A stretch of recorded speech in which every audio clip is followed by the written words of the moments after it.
ఎక్కడో అనిపిస్తుంది ఒక తోడు లేకుండా లైఫ్ చాలా ఉంటుంది. కానీ ఇప్పుడు నేను ఇంత సంపాదిస్తున్నానా, అప్పుడప్పుడు అనిపిస్తుంది అబ్బా ఒక తోడు ఉంటే బాగుంటుంది, ఒక మనిషి ఉంటే బాగుంటుంది, నా పక్కన ఎవరైనా ఉంటే బాగుంటుంది అని చెప్పి ఆ ఫీలింగ్ నాకు లాస్ట్ 3 yearsలో చాలా ఎక్కువ కలిగింది నాకు. మీ పక్కన ఆర్జీవి గారు ఉన్నారు కదా, అది తర్వాత వచ్చిన ప్లస్ పాయింట్ ఉంటుంది.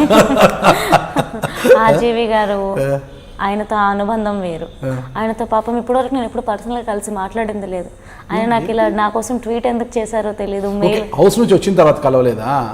పర్సనల్గా కూడా సార్తో నాకు ఏ రిలేషన్షిప్ లేదు.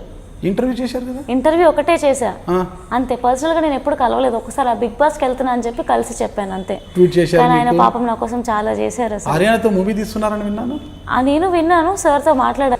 కథ వింటారా, సినిమాకు కథ వినకుండా ఓకే చెప్తారంటే నేను కథ వింటాను, కథ విన్న తర్వాత ఓకే చెప్తాను అన్నారంటే ఏంటి రామ్ గోపాల్ వర్మ గారు కథ విని ఆలోచిస్తారా హర్యానా గారు అనే స్థాయి వచ్చేసిందా అని అందరూ ఆశ్చర్యపోతున్నారు. అందులో తప్పేముంది?